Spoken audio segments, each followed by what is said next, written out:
Welcome to The Secrets of Success. By following the proven techniques of the guests who appear on this series, you'll learn that even successful people run into detours and failures, and how you can apply their success techniques to change your life. You're now listening to the most unique show on radio, the show dedicated to making you a success. Dr. Robert Kiltz wants you living your best life. Today, he'll tell us how. Dr. Kiltz, thanks for being with us today. Bill, welcome. Thank you so much for having me on today. I appreciate it. Now, I told you, I love your book. You're kind of the prototype for our show. Your book is called Living Your Best Life. But you actually have a company called, I believe, Mind, Body, Smile. What's that about? Well, I started delving into the mind and its capability of affecting our health as a physician. That's what I was really interested in. And mind, body, spirit has always been something we all look towards as the energy of how we bring it all together. And ultimately, we're all looking to be happy. And so mind, body, smile sort of came up as a really good phrase that I think encompassed all the things we're really looking for. It really does. It's the perfect name. That's why I'm thinking, boy, you hit everything right on the button. Now, starting off your book, I was surprised by a lot of things, but one of the things you said, just in shifting a client's thinking, that actually improved their ability to conceive a child. Did I read that correctly? Because that's amazing. Well, as a fertility specialist, this is what I work on, is helping those that are suffering from infertility or losses or whatever in the fertility world, how to make it successful. And when Western medicine wasn't working, I began to look at Eastern medicine, massage, meditation, prayer, herbs, acupuncture. And I came upon the idea of that, how what we think was affecting our health and wellness. And as I began to practice it personally and then see it in the success of my patients, I was like, wow, there's something here. I need to learn more about it and practice more, but most of all, share it. And that's where the Mind, Body, Smile really came to be.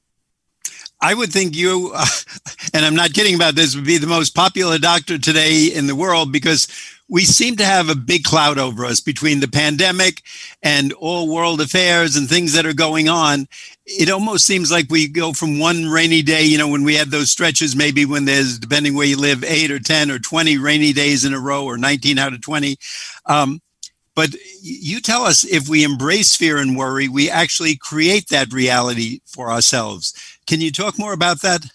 Well, it's all a matter of our perception, and the brain is the creator of the outside world, not the outside world creator of the brain. So when we realize that our thinking is what creates our reality, as we begin to change our thinking of what things are, the body, as our thoughts are in worry and fear, regret, cortisol and epinephrine are hormones that affect, and they're stress hormones that affect our fight or flight.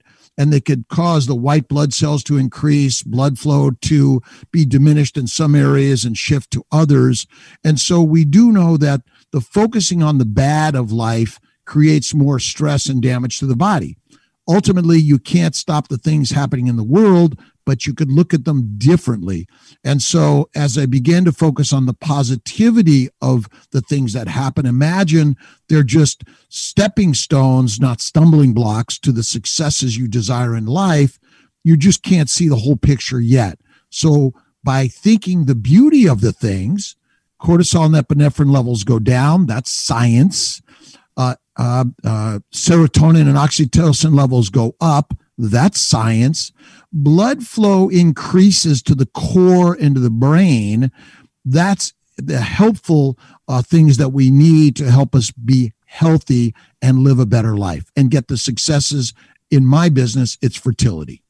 And Dr. Kiltz, just so our audience knows, you are an MD. They probably gathered that from our conversation already, but just so they know, nothing that it would be wrong with it, but your field is not in something else. You are a practicing doctor who's kind of black and white. Doctors, as you say, it's medicine, it's science. So you're going to tell us directly. I'm a MD, Western trained scientist, mathematician, loved black and white. I steered away from anything spiritual or religious, didn't believe those things had a place in Western medicine. But as I practiced more and learned that Western medicine doesn't work more often than I ever realized, and as I begin to incorporate these Eastern philosophies and traditional ancient medicine that has been around for thousands of years, I was seeing the successes that weren't working in my Western trained environment. So just so our audience obviously knows, and basically you have written a book, and what you're saying to our audience, read the book, take a look at it. Whatever a simple book costs these days, it's not one of these late night TVs where you spend $1,900 for a program or something that's going to change your life. All they have to do is look at your book. I've written a number of books. I started with the first one was The Fertile Secret, which is a takeoff on Rhonda Byrne's book, The Secret, which really has to do with the mind and how we think, and what we think about comes true. I wrote a book on daily intentions and inspirations, which is a daily meditation and writings of positivity, which is the thing that we need to be putting into our minds and bodies every day, infinite times a day.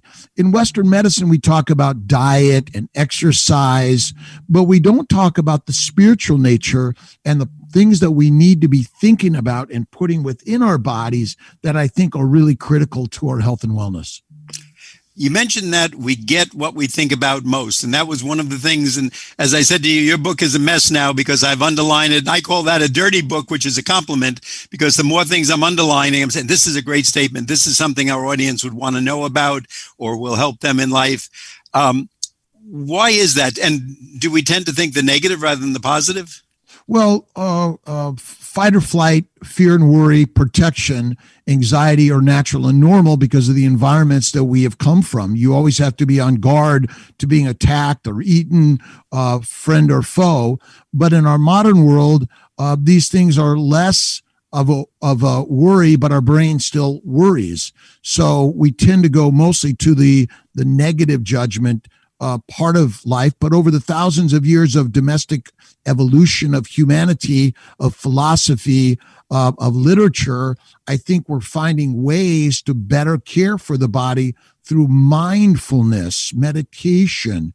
Reading is a critical thing, but listening to stories. I listen to a tremendous amount of audiobooks. I do underline and write and draw in my books, which is the books are meant for our education, our learning, our growth and creativity. So it is really critical that we delve into these things all the time, not just once in a while. It should be like eating, like breathing, like drinking. The placement of the ideas of positivity and goodness in the brain is far more valuable than a treadmill, in my opinion. And you're the expert, so you know. I read the term in your book, and we've, of course, heard it before, but I'd like you to explain it to our audience. What is a self-fulfilling prophecy? Well, technically, all things that occur in our life are self-fulfilling because the brain creates the perception of what everything is. So as we technically live our lives, I can't do this, I can't do that, I'm not very smart, I don't know how to read. And I've come from that background. Personally, I was dyslexic.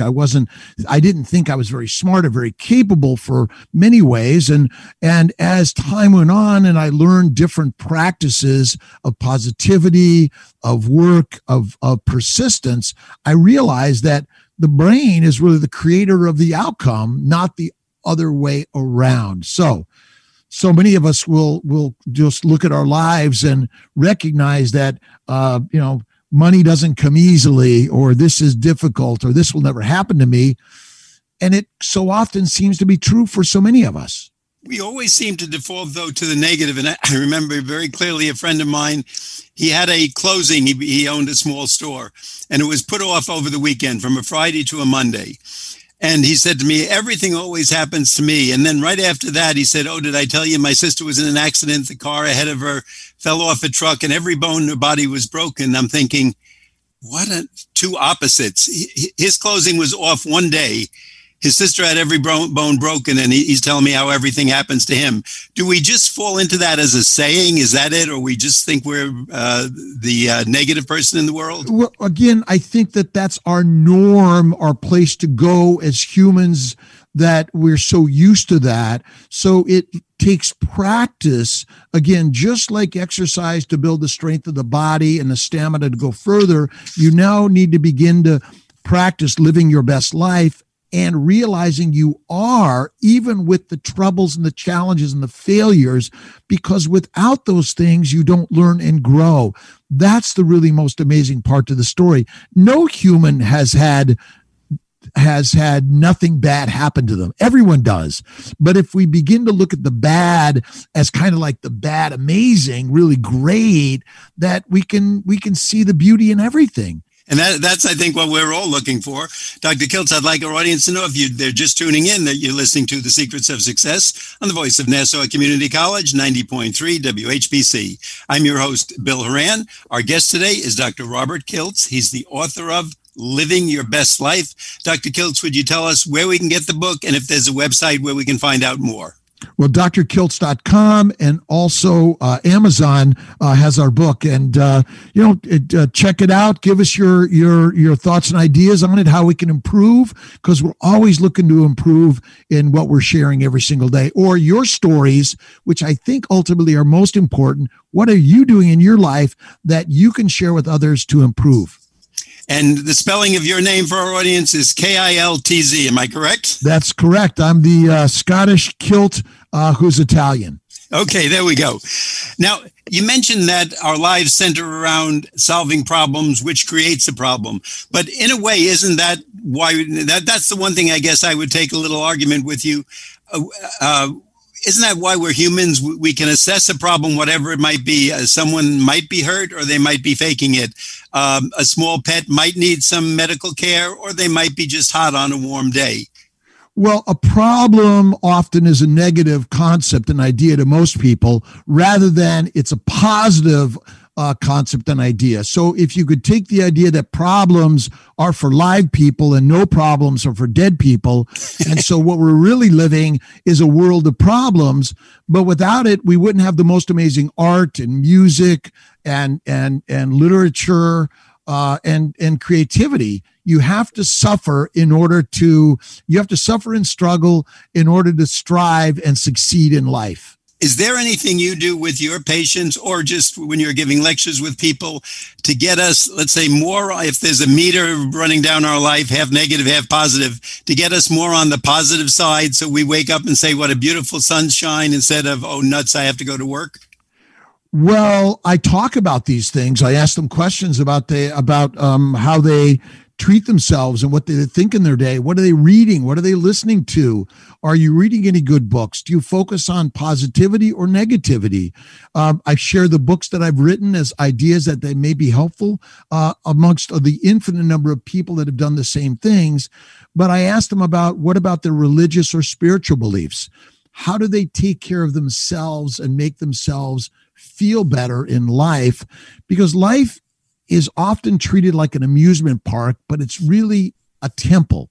And if we can find ourselves in our temples, the most expensive, valuable, irreplaceable entity is us. And so we need to learn to treat ourselves that way. So I share the ideas of positivity, the books and ideas that I've read and that I've written that might help them through the process, which is medicine in and of itself.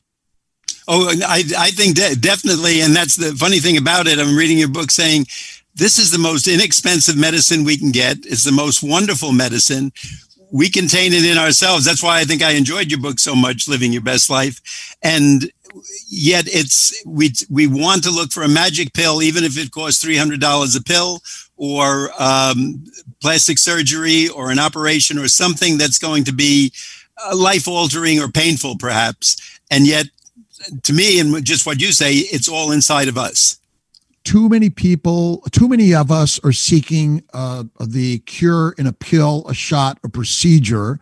And Western medicine has come a long way in helping us in so many amazing developments. But at the end of the day, we're all going to end up in the same place. What can we do to make our lives better? And it starts what we're thinking in our day and what we think of the things that we experience.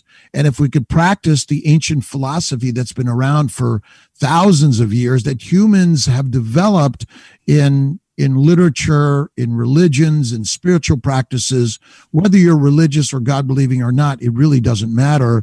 If you can realize the power that you have within your mind, and whether you consider yourself smart or not, it doesn't matter. All of us as humans are the same. We're the gods that have the creation of whatever we decide. And most of it is simple. That's the amazing part to this story. These are simple formulas to success. None of it is difficult. Now, what about the person who comes up to you, and let's say it's a 30 to 35-year-old man or woman, and after you give the talk, he says, "Doctor, that sounds really good, except my mother was a druggie. My father left us when I was 4, and we've had 8 different residences because we're kind of always a week ahead of the rent collector." And you know the story I'm getting at. I've already grown up for 20 or 30 years with the negative, bad things kind of happening behind me and not good things around me. What can you do for that person, or can they still make these changes? Well, it's never too late to change yesterday in the thoughts you have of what it was. You're alive. What a beautiful thing that God has given you is life. And can you imagine that somehow the suffering that whoever has had that has given them strength and you strength to learn and grow and do something different? You have the ability to love and forgive yourself and others all day long. And when we can really focus on love and forgiveness and kindness to each and every human alive, or that has lived in our past, or that we even imagine in our past, we can change the vibration within us. Because technically, there's nothing that happens yesterday or tomorrow, because it's all happening within this miracle machine, the human mind. So if I can change my opinion about you or them or yesterday in a more loving, kind way, it'll actually build the beauty of the energy and the spirit within me that I think I believe will allow our shining light on all of us in humanity. That's the part that I think all of our literature, spirituality, the leaders have really brought to our world for infinite years. We can do better by being more loving, kind, and generous and forgiving every day to all of us. I think that's certainly a win-win. And again, nothing bad about that. If we do it, we can only make things better. You mentioned in your book something that probably we all know in the back of our mind, but the hallmark of successful people is belief in self. And I guess if we look back on some actor or actress, they'll say, we think they're an overnight success, but the ball player who just came up to the majors was in the minors for 10 years. And the actress was rejected from 20 other jobs. Is that another difficult thing to get people to kind of move to that side of the meter? I think all of us have the problem of not the confidence that maybe we'd like to, or the talent we think we're not born with. And so it's a practice through success. Listening to your show, Bill, is really important. The success principles, Jack Canfield, so many writers have talked about this. We have to be willing to fail and experience the fear, anxiety, and worry to build the confidence, to build the talent, because we all have it within our DNA. But I think it's pretty normal to feel those things. And that's why it's good to have these conversations. I'm just another regular person. All of us are regular human beings. Doesn't matter what your success or non-success as it's measured is. Life has really nothing to do with money or success anyway. It really is, how do you feel about life in yourself and the world around you? If you can build more kindness within yourself, look in the mirror and find it, you'll feel more confident and be more successful in life. I think a lot of us feel that if we don't have something they're worried about or we fear, that we better think of it real quick. Traffic's going to be heavy tonight. The bank statement is coming in. The credit card statement is coming in. But you have an acronym. You take the word fear and say fear is really fantasized events appearing real. And when you focus on them, basically we're making them true. Is that our fault, I guess? Well, it's all ultimately, the brain is absolute the creator of everything. Sight, sound, taste, smells, feelings are all a brain biochemical electromolecular reaction. So we each need to practice changing the thoughts, because we can only change a thought. A thought is an electromolecular reaction. If I'm thinking negative, you know the feelings of the cortisol and epinephrine, how it kind of makes you feel in your body. Where if you're thinking happiness and joy and flowers and you're smiling more or laughing, you feel it everywhere. And so that's the key that we need to be sharing and practicing every single day, that the mind is the master of all things, because it's only a dream, technically. Even someone says, well, my bank account's empty now. Well, none of us are born with a bank account or leave with a bank account. And so it's all a fantasy anyway. I have no idea. I've never seen a bucket or a vault in the bank that showed my money. It's just numbers. It doesn't matter. That's a great point. Now you got me worried about that too. Where are they putting my money? Dr. Kiltz, once again, I want our audience to know, if you're just tuning in, you're listening to The Secrets of Success on the voice of Nassau Community College, 90.3 WHPC. I'm Bill Horan. Our guest today is Dr. Robert Kiltz. He's the author of the book, Living Your Best Life. Dr. Kiltz, again, we're going to ask you the website and where we can get this book. drkiltz.com and Amazon. Easy, and that's the website, drkiltz.com. drkiltz.com. It's easy, yes. I would personally advise our audience. We've been on 33 years. They know we love these type of books, but you have to take action if you want to do something. Take a look at Dr. Kiltz's book. It's really so good. So many quotes you can take out of it. And reading one page, if you do like I did and underline it, you'll walk around that day thinking of these things. And I'm going to lead off the last part of our show with that. We're all told to have affirmations and something positive to get us through the day. And you look at it to the other side and say excuses are just the negative side of affirmations. And that's so true. You said whatever we think about comes true, and that is true. And so when you find yourself thinking in the negative, acknowledge it, but then turn it around. That's really the key to this whole concept.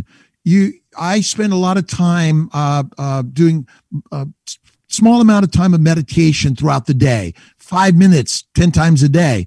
Thank you, God, Lord, and Creator, for the day. I go down my gratitude list. Thank you for my problems in life, all right?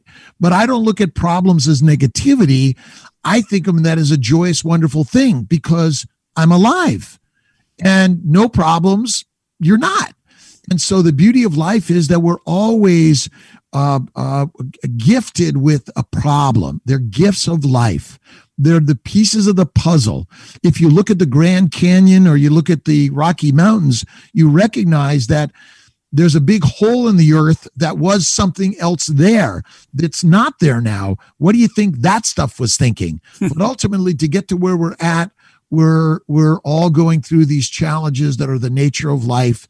We feel them. They hurt. I've been through separation, divorce, business failures, school failures. I was dyslexic. I grew up in LA. I was in a gang. My father was in jail, but I've never thought of those things as a negative.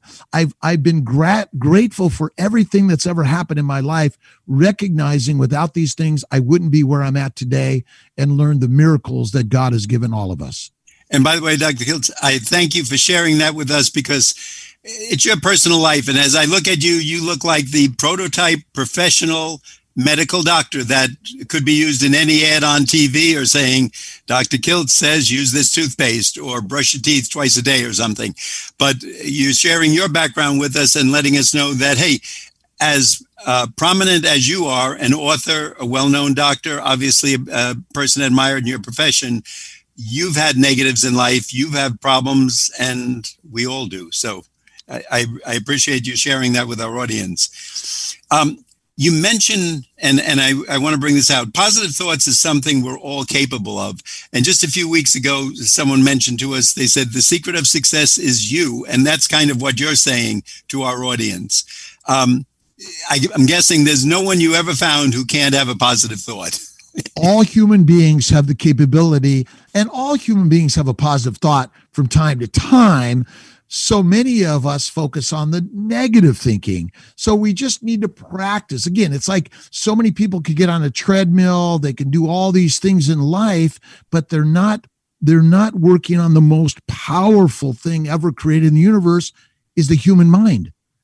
And all of us, no matter your size, shape, age, weight, gender, whatever your economic status, wherever you came from, you too are capable of everything and anything you dream about.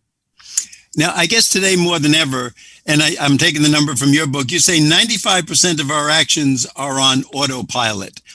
Is that a good or bad thing? Well, there's some, obviously, our ability to walk and breathe and eat, and the heartbeats and all the things that go on in our bodies are pretty much autonomous. They're just happening. You sometimes wonder how you got from point A to point B, or you wound up doing what you're doing. So things are happening in the background, but ultimately we want to be more conscious of our day-to-day activities, including when we sit to eat. Turn off all the extraneous stuff. Focus on the beauty of food. Focus on the driving your car or walking through the park, and be more observant of the humans around you, how beautiful they are in the diversity and the differences in nature. That's such an amazing thing that we have, that we should all look at with more joy and happiness. And our show is about success, but as I read your book, and it's really well written, obviously, and the title, Living Your Best Life, you're not telling us we have to be a millionaire or be the CEO of our company or the regional manager or the principal of the school. You want us to enjoy our life day to day. Is there something you can leave us with that you would tell if it was your cousin or your brother who asked you for a tip? Well, in some way, you must recognize you already are living your best life. And if you could acknowledge the beauty and gratitude of where you're at and where you've come from, while you have the dreams of creating something different, it'll aid in that journey. We always want to recognize that the beauty is we are alive and we're all going to die. And before we get there, let's be kind and generous to the mirror and to everyone that we create in our lives through the amazing, amazing dream machine, the human mind. Dr. Kiltz, I want to thank you. Your book is called Living Your Best Life. Again, I'm going to ask you to tell our audience, if they didn't get it before, where can we get the book and the website? Well, check out Living Your Best Life on drkiltz.com, our website. Go to Mind, Body, Smile, or check it out on Amazon. We enjoy being with you today, Bill. Thank you. Thank you. And I want our audience to know your name is spelled Kiltz. So if they're looking it up, make it a little easier. It's only 5 letters. They're going to find it. And this can be the life changer they've been looking for. Thank you so much for spending time with us today. We'd like to let our audience know you've been listening to The Secrets of Success on the voice of Nassau Community College, 90.3 WHPC. I'm Bill Horan, asking you to please join us again next week at the same time when we'll continue our journey to success.